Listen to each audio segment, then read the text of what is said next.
Cambridge IELTS 8 by University of Cambridge ESOL Examinations, published by Cambridge University Press. This recording is copyright. CD 2. Test 3. You will hear a number of different recordings, and you will have to answer questions on what you hear. There will be time for you to read the instructions and questions, and you will have a chance to check your work.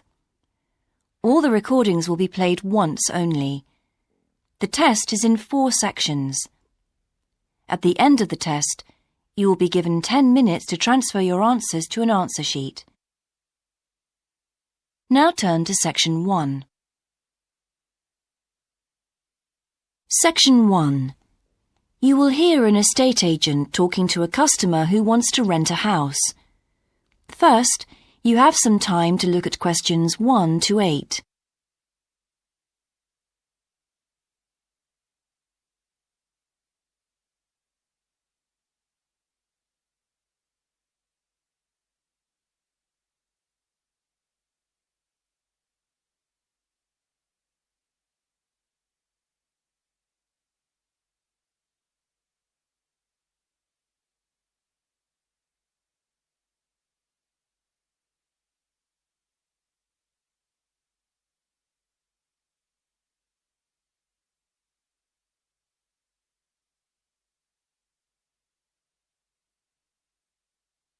You will see that there is an example that has been done for you. On this occasion only, the conversation relating to this will be played first. Good morning. How can I help you? Hello. I'm interested in renting a house somewhere in the town. Right. Could I have your name, please? Yes, it's Stephen Godfrey. And tell me how many bedrooms you're looking for. Well, we'd need 4 because I'm going to share the house with 3 friends. The number of bedrooms needed is 4, so 4 has been written in the space. Now we shall begin. You should answer the questions as you listen, because you will not hear the recording a second time. Listen carefully and answer questions 1 to 8.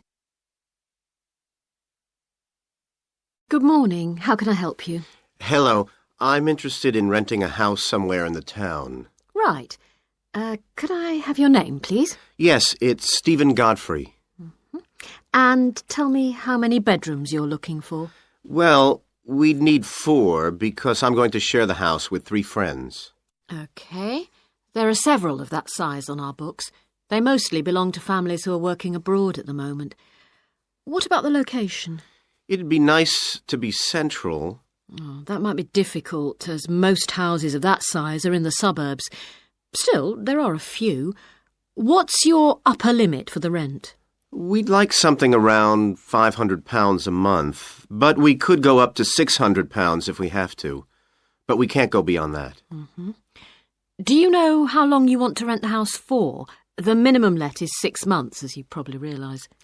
We're at college here for 2 years, and we don't want to have to move during that time if we can avoid it. Right. And how soon do you want to move in? All our lets start on the 1st of the month. Well, as soon as possible, really, so that means September 1st. OK. Let me have a look at what we've got. We have photographs of all the houses on our book, so you can get an idea of what they're like. There's this one in Oakington Avenue at £550 a month, combined living room and dining room with a separate kitchen. It doesn't have a garage, though you can park in the road. We'd prefer to have one if possible. Right. Then have a look at this house in Mead Street. It's got a very large living room and kitchen, bathroom, cloakroom. How much is it? That one's £580. It's very well furnished and equipped. It also has plenty of space for parking, and it's available for a minimum of a year. Oh, and there's a big garden. I don't think we could cope with that, to be honest. We'll be too busy to look after it. OK. Then there's this older house in Hamilton Road. Living room, kitchen, diner, and it has a study. £550 a month. That looks rather nice. But whereabouts in Hamilton Road? Towards the western end. Oh, that'll be very noisy. I know the area. Yes, it's pretty lively, but some people like it, though. Well, what about this house in Devon Close? That looks lovely. There's a big demand for houses in that area, so prices tend to be quite high. But this one hasn't been decorated for a few years, which has kept the rent down a bit.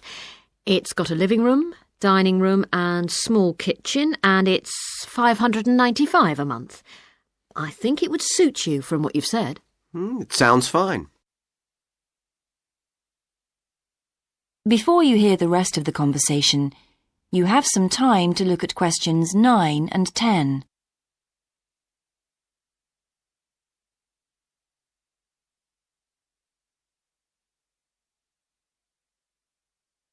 Now listen and answer questions 9 and 10. Why is that part of town so popular? Well, there's a big scheme to improve the district, and it'll soon have the best facilities for miles around. What sort of thing? There's a big sports centre under construction, which will be very impressive when it's finished. In fact, the swimming pool's already opened, ahead of schedule, and it's attracting a lot of people. What about cinemas? Are there any in the area? The only one closed down last year, and it's now in the process of being converted into a film museum. The local people are trying to get a new cinema added to the scheme. I think I heard something about a plan to replace the existing concert hall with a larger one. Ah, that's due to start next year. Well, it sounds an interesting area to live in. Could I go and see the house, please? Yes, of course. That is the end of section 1. You now have half a minute to check your answers.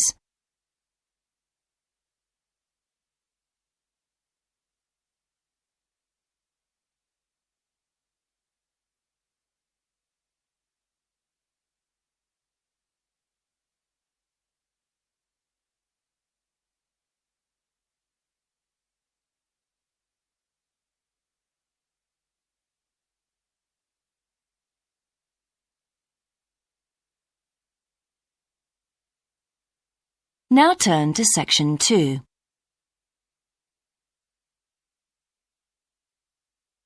Section 2. You will hear a man talking on the radio about a national arts centre. First, you have some time to look at questions 11 to 16.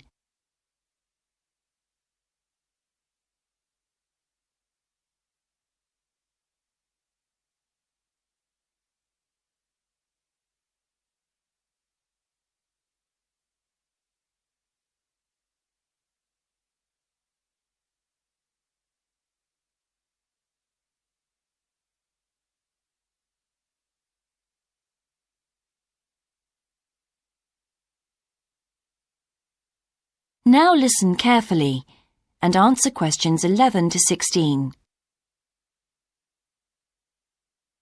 Hello, and welcome to Focus on the Arts. I'm your host, Dave Green, and this is your very own local radio programme. Every Friday evening, we put the spotlight on different arts and culture facilities and look at the shows and events that are on offer in the coming week. And today, the focus is on the National Arts Centre. Now, if you don't already know it yourself, I'm sure you've all heard of it. It's famous throughout the world as one of the major venues for classical music. But did you know that it's actually much more than just a place to hear concerts? The centre itself is a huge complex that caters for a great range of arts. Under a single roof it houses concert rooms, theatres, cinemas, art galleries and a wonderful public library, as well as service facilities including 3 restaurants and a bookshop. So, at any one time, the choice of entertainment there is simply enormous.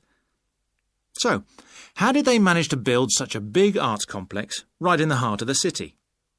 Well, the area was completely destroyed by bombs during the war in 1940.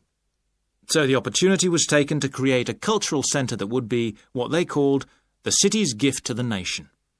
Of course, it took a while for such a big project to get started, but it was planned in the 60s, built in the 70s, and eventually opened to the public in 1983. Ever since then, it has proved to be a great success. It's not privately owned, like many arts centres, but is still in public hands. It's run by the City Council. Both our National Symphony Orchestra and National Theatre Company were involved in the planning of the project, and they're now based there, giving regular performances every week. And as the centre is open 363 days of the year, there are plenty of performances to choose from. Before you hear the rest of the broadcast, you have some time to look at questions 17 to 20.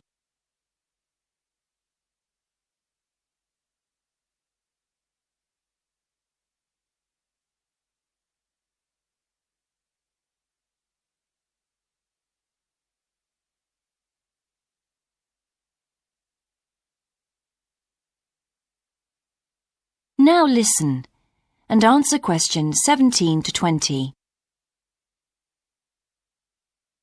So, to give you some idea of what's on, and to help you choose from the many possibilities, we've made a selection of the star attractions. If you're interested in classical music, then we recommend you go along to the National on either Monday or Tuesday evening at 7:30 for a spectacular production of the Magic Flute, probably the most popular of all Mozart's operas. It's in the Garden Hall, and tickets start at only £8, but you'll have to be early if you want to get them that cheap. And remember, it's only on for those 2 evenings. For those more interested in the cinema, you might like to see the new Canadian film, which is showing on Wednesday evening at 8 p.m. in Cinema 2, and that's called 3 Lives. It's had fantastic reviews, and tickets cost just £4.50, which is a reduction on the usual price of £5.50. So, it's really good value, especially for such a great movie. But you can see the centre's main attraction at the weekend, because on Saturday and Sunday, 11 a.m. to 10 p.m, they're showing a wonderful new exhibition that hasn't been seen anywhere else in Europe yet. It's a collection of Chinese art called Faces of China. That's in Gallery 1, and it has some really fascinating paintings and sculptures by leading artists from all over China. And the good news is that it's completely free, so don't miss it. So why not go along to the National Arts Centre next week for one or all of these great events?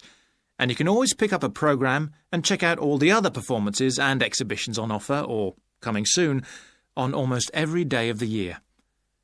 Next week, we'll be looking at the new Museum of Science. That is the end of Section 2. You now have half a minute to check your answers.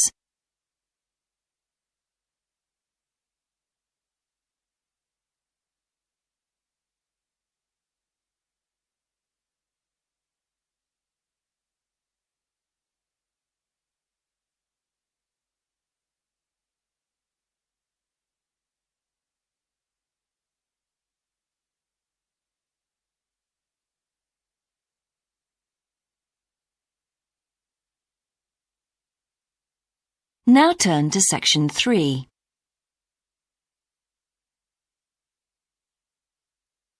Section 3. You will hear a university tutor and a new student called Paul discussing Paul's work experience and Latin American Studies course. First, you have some time to look at questions 21 to 26.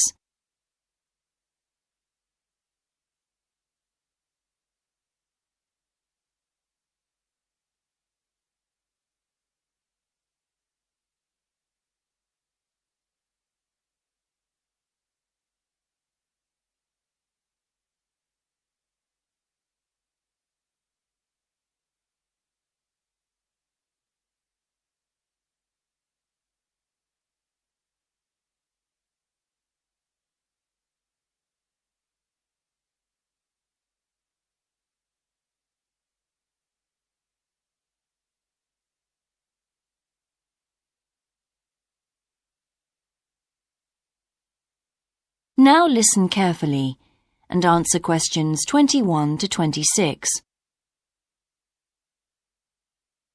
I've been reading your personal statement, Paul. First, let's talk about your work experience in South America. What took you there? Was it to gain more fluency in Spanish? Well, as I'm combining Spanish with Latin American studies, my main idea was to find out more about the way people lived there. My spoken Spanish was already pretty good, in fact. So you weren't too worried about language barriers? No. In fact, I ended up teaching English there. although that wasn't my original choice of work. I see. How did you find out about all this? I found an agency that runs all kinds of voluntary projects in South America. What kind of work? Well, there were several possibilities. You mean construction, engineering work? Yes, getting involved in building projects was an option. Then there was tourism, taking tourists for walks around the volcanoes, which I actually chose to do, and then there was work with local farmers. But you didn't continue with that project. Why not? Because I never really knew whether I'd be needed or not. I'd thought it might be difficult physically, but I was certainly fit enough. Now, I wanted to do something that had more of a proper structure to it, I suppose. I get demotivated otherwise. What do you think you learned from your experience? It must have been a great opportunity to examine community life. Yes, but it was difficult at first to be accepted by the locals. It was a very remote village, and some of them were reluctant to speak to me, although they were always interested in my clothes and how much I had to pay for them. Well, that's understandable. Yes, but things soon improved. What struck me was that when people became more comfortable with me and less suspicious, we really connected with each other in a meaningful way. You made good friends? Yes, with two of the families in particular. Good. What about management? Did you have a project manager? Yes, and he gave me lots of advice and guidance. And was he good at managing too? That wasn't his strong point. I think he was often more interested in the academic side of things than filing reports. He was a bit of a dreamer. And did you have a contract? I had to stay for a minimum of 3 months. My parents were surprised when I asked to stay longer, 6 months in the end. I was so happy there. And did anything on the administration side of things surprise you? What was the food and lodging like? Simple, but there was plenty to eat, and I only paid $7 a day for that, which was amazing, really. And they gave me all the equipment I needed, even a laptop. You didn't expect that then? No. Well, I'll look forward to hearing more. Before you hear the rest of the discussion, you have some time to look at questions 27 to 30.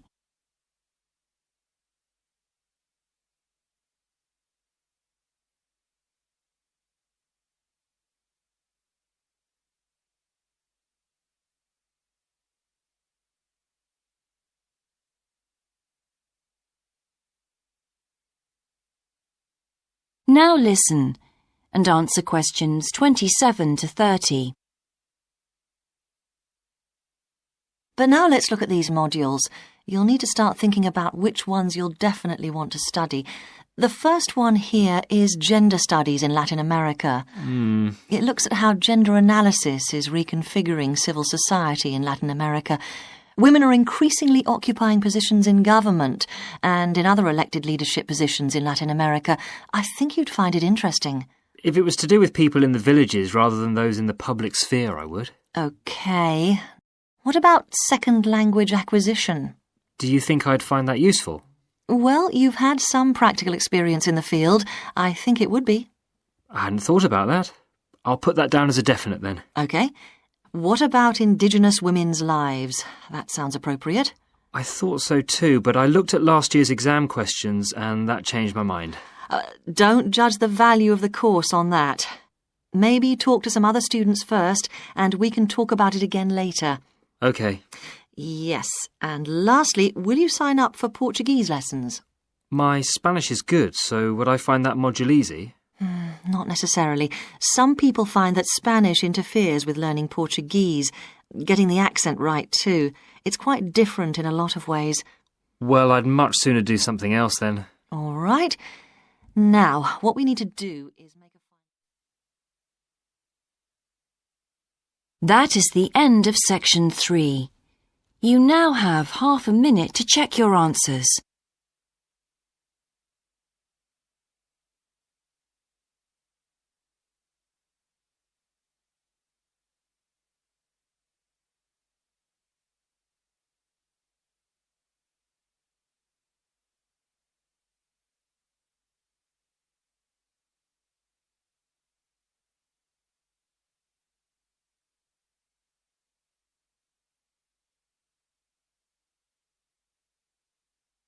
Now turn to section 4.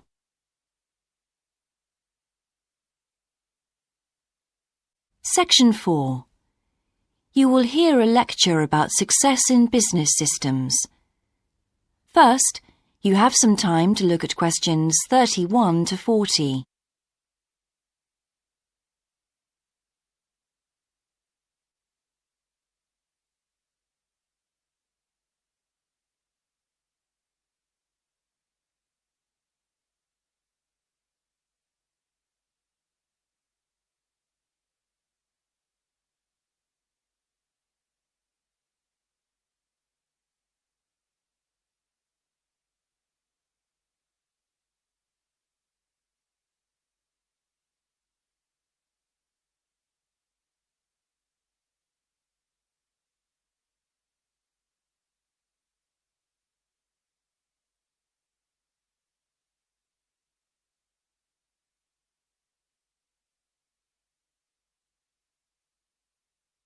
Now listen carefully and answer questions 31 to 40. Good morning, everyone. In the last few lectures, I've been dealing with business finance, but now I'm going to move on to business systems. And in today's lecture, I'm going to talk about what can go wrong when businesses try to copy their own best practices. Once a business has successfully introduced a new process, managing a branch bank, say, or selling a new product, the parent organization naturally wants to repeat that success and capture it, if possible, on a bigger scale. The goal, then, is to utilize existing knowledge and not to generate new knowledge. It's a less glamorous activity than pure innovation, but it actually happens more often, as a matter of fact.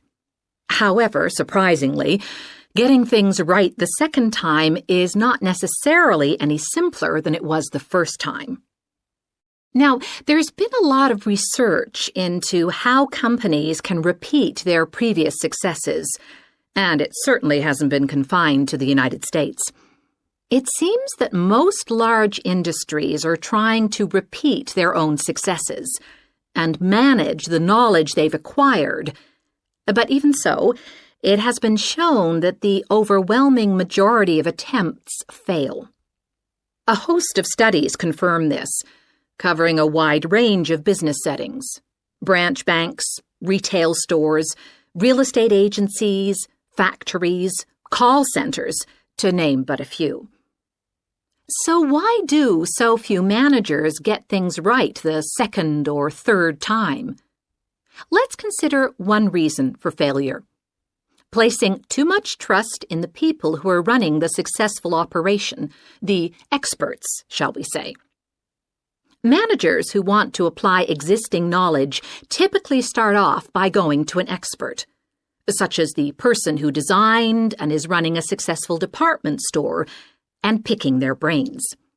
Now, this approach can be used if you want to gain a rough understanding of a particular system, or understand smaller, isolated problems. The trouble is, even the expert doesn't fully grasp the whole thing, because when it comes to complex systems, the individual components of the process are interwoven with one another. The expert never has complete access to the necessary information.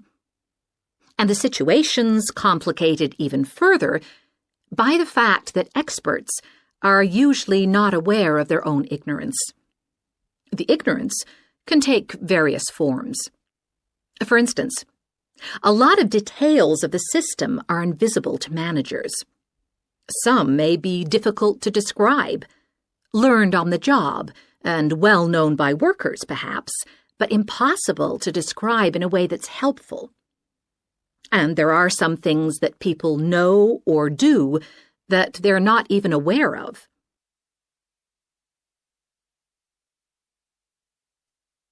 Now, let's consider two types of mistake that can occur when a manager actually starts to set up a duplicate system to replicate a successful process. Firstly, perhaps he forgets that he was just trying to copy another process and starts trying to improve on it. Another mistake is trying to use the best parts of various different systems in the hope of creating the perfect combination. Unfortunately, attempts like these usually turn out to be misguided and lead to problems. Why? Well, for various reasons. Perhaps there weren't really any advantages after all, because the information wasn't accurate. Or perhaps the business settings weren't really comparable. More typically, the advantages are real enough, but there are also disadvantages that have been overlooked. For example, the modifications might compromise safety in some way. So, what's the solution? Well, I don't intend to suggest that it's easy to get things right the second time. It's not. But the underlying problem has more to do with attitudes than the actual difficulty of the task, and there are ways of getting it right. These involve adjusting attitudes, first of all. Being more realistic and cautious, really. Secondly, they involve exerting strict controls on the organizational and operational systems. And this, in turn, means copying the original as closely as possible. Not merely duplicating the physical characteristics of the factory, but also duplicating the skills that the original employees had. Reliance on a template like this offers the huge advantage of built-in consistency. That is the end of section 4. You now have half a minute to check your answers.